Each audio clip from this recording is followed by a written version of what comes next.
ہماری دنیا کا 75% حصہ پانی ہے، جبکہ 25% حصہ خشک زمین ہے۔ لیکن حیرت کرنے والی بات یہ ہے کہ اس 25% والے حصے زمین کو آج تک کسی نے پوری طرح نہیں دیکھا ہے۔ ایک ایسٹیمیٹ کے مطابق زمین کا آدھا سے بھی زیادہ حصہ ایسا ہے جس کو آج تک ایکسپلور نہیں کیا گیا ہے۔ ارتھ کا یہ ان ایکسپلور حصہ اصل میں آرکٹک ریجن ہے۔ یہ آرکٹک ریجن گھنے خوفناک جنگل، بادلوں سے بھرے ہوئے پہاڑ اور دور دور تک پھیلے ہوئے ریگستان ہے، جہاں پر انسان کا جانا کافی زیادہ مشکل پایا جاتا ہے۔ لیکن جو بھی ہے، ہمیں کم سے کم معلوم ہے کہ ان جگہ پر آخر کیا ہے۔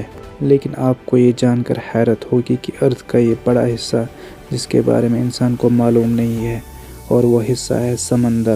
سمندر کے بارے میں انسان 5% جانتا ہے۔ ہمیں یہ بھی معلوم نہیں ہے کہ سمندر کے نیچے کون کون سی مخلوق پائی جاتی ہے۔ سمندر اتنا زیادہ گہرا ہے کہ ہماری سوچ بھی امیجن نہیں کر سکتی۔ ریسرچرز کے ایک ایسٹیمیٹ کے مطابق اگر ہم سارے پہاڑ، ساری بلڈنگز اور ساری زمین کاٹ کر سمندر میں پھینکتے تو ہماری پوری دنیا 3 کلومیٹر گہرے پانی سے بھر جائے گی۔ سمندر کی گہرائی کے بارے میں جاننے کے لیے ہم سائنٹسٹ کے ایک ایسٹیمیٹ کے مطابق اگر ہم سمندر کی سرفیس سے شروع کریں تو اوشن کی سرفیس سے 40 میٹر تک کا ایریا وہ ایریا ہے جہاں تک سکوبا ڈائیورز کو جانے کی اجازت ہے۔ اس کے بعد 93 میٹرز نیچے فیمس برٹش شپ لوسیانا کا ملبہ ملا تھا، جو 1950 میں ڈوب گئی تھی۔ اس سے نیچے 100 میٹر کی گہرائی ڈائیورز کے لیے ڈینجرس ہوتی ہے۔ اس پوائنٹ سے نیچے اگر ڈائیورز چلے گئے تو پانی کے پریشر سے باڈی کے ڈفرینٹ پارٹس کام کرنا چھوڑ دیتے ہیں۔ لیکن اس کے باوجود بھی ہربرٹ نیچ نامی جو آسٹریلین سکوبا ڈائیور تھا، اس نے 214 میٹر گہرے تک ورلڈ ریکارڈ قائم کیا تھا۔ یہاں سے اور نیچے جائے تو ہمارے پاس 332 میٹر کی گہرائی پر سکوبا ڈائیونگ کا ورلڈ ریکارڈ موجود ہے۔ یہ ورلڈ ریکارڈ ایجپٹ سے تعلق رکھنے والے ایک سکوبا ڈائیور، اس کا نام احمد کبر تھا۔ احمد اور نیچے جاتا تو یہ گہرائی بنتی 443 میٹر، اور یہ گہرائی اتنی ہے جتنی کہ New York Empire State Building کی اونچائی ہے۔ اس سے تھوڑا نیچے 500 میٹر کی گہرائی تک جائے تو یہ وہ لیول ہے جہاں تک دنیا کی سب سے بڑی کریچر یعنی بلو ویل ڈائیو کر سکتی ہے۔ بلو ویل کا وزن 150,000 کلوگرام ہوتا ہے، اور سمندر میں ڈائیو کرتے ہی بلو ویل 500 میٹر کے لیول تک جا سکتی ہے۔ اور امریکن سی وولف سب مرین، جو کہ ایک ایڈوانس نیوکلیئر سب مرین ہے، وہ بھی سمندر میں 500 میٹر کی گہرائی سے زیادہ ڈائیو نہیں کر سکتی ہے، اور یہاں سے پانی اپنا رنگ دکھانا شروع کر دیتا ہے۔ 535 نیچے پانی کا پریشر اتنا ہوتا ہے کہ جتنا انسان ایک موٹی تازی بھینس چڑھا دے، لیکن ایمپرر پینگوئنز میں اتنا پریشر برداشت کرنے کی کیپیبلٹی ہوتی ہے۔ اگر اور نیچے 830 میٹر تک جائے تو دنیا کی ٹاپ بلڈنگ جو ہے برج خلیفہ سما جا سکتی ہے، اور یہ سمندر کا وہ پوائنٹ ہے جہاں تک سن لائٹ پہنچ سکتی ہے۔ اگر اور نیچے 1000 میٹر گہرائی تک جائے تو یہ وہ پوائنٹ پایا جاتا ہے جس کو اسکیری زون کہا جاتا ہے، اور یہاں سے نیچے صرف اندھیرا ہی اندھیرا ہوتا ہے۔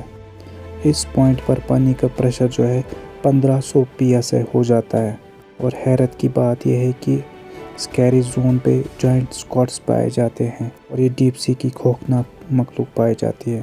اور نیچے جائے تو 1280 میٹرز کی گہرائی پر لیدر بیک سی ٹرٹل پائے جاتے ہیں۔ یہ ٹرٹل دنیا میں موجود سب ٹرٹل سے بڑے ہوتے ہیں، اور ان کا وزن جو ہے 700 کلوگرام ہوتا ہے۔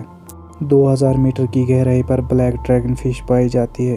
یہ سمندر میں اندھیری کی طرح بالکل بلیک ہوتی ہے، جس کو صرف فلیش لائٹ سے دیکھا جا سکتا ہے، لیکن اس کی آنکھیں اتنی تیز ہوتی ہیں کہ اندھیرے میں بھی آسانی سے دیکھ سکتی ہے۔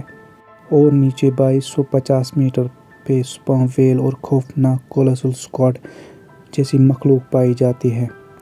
یہ کولوسل سکوڈ 14 میٹر لمبی ہوتی ہے، اور ان کا وزن 750 کلوگرام ہوتا ہے، اور ان کی آنکھ کھانے کی پلیٹ جتنی ہوتی ہے۔ سمندر کی یہ گہرائی صرف ایک سٹارٹنگ ہے، اور نیچے جائے تو 3800 کی گہرائی پر فیمس ٹائٹینک شپ کا ملبہ ملا تھا، جو ابھی تک موجود ہے۔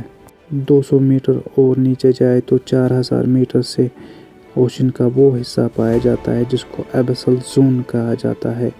یہاں حیرت انگیز طور پر پانی کا پریشر 11000 PSI ہوتا ہے۔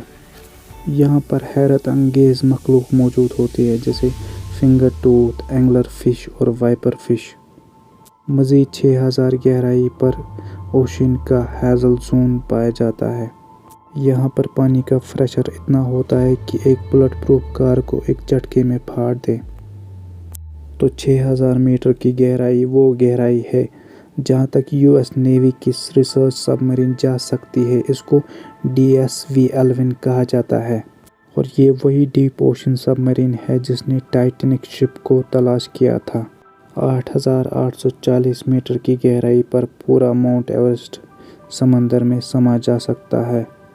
اس کے بعد 10898 میٹرز کی گہرائی آ جاتی ہے، جہاں تک 2012 میں جیمز کیمرون اپنی سب مرین لے گیا تھا۔ لیکن 1960 میں ڈان والیس جیکس پکارڈ نامی دو لوگ 10,916 میٹرز تک جانے کا ریکارڈ بنا لیے تھے۔ یہ دونوں ٹرسٹ نامی سب مرین میں 10,916 میٹرز کی گہرائی تک گئے تھے۔ اس سب مرین کو یہاں تک پہنچنے میں پورے 5 گھنٹے لگے تھے، لیکن بدقسمتی سے ان کے سب مرین میں ایک سائڈ سے کریک ہو گیا تھا، جس کی وجہ سے ان کو فوراً اوپر آنا پڑا۔ اوشن میں مزید نیچے جائے تو 10,972 میٹر کی گہرائی اتنی ہی گہرائی ہوتی ہے جتنا کہ اونچا ایک کمرشل پلین فلائی کرتا ہے۔ سمندر کے اندر 11,000 میٹر تک جانے والا فارمر نیول آفیسر وکٹر وسکووا ہے۔ وکٹر نے یہ کارنامہ deep sea submersible limiting factor میں بیٹھ کر اکیلے انجام دیا تھا۔ سمندر کی یہ جگہ چیلنجر ڈیپ کے نام سے جانی جاتی ہے، جو گوام آئلینڈ سے 300 کلومیٹر دور ہے۔ 11,000 میٹر کی گہرائی وہ گہرائی ہے جہاں تک آج انسان پہنچ چکا ہے، لیکن سائنٹسٹ کا ماننا ہے کہ سمندر مزید گہرا ہے، اور انسان ابھی تک پوری طرح سے سمندر کے گہرائی کو ناپ نہیں سکا ہے، بلکہ انسان ابھی تک سمندر کے خالی 5% حصے تک پہنچ چکا ہے۔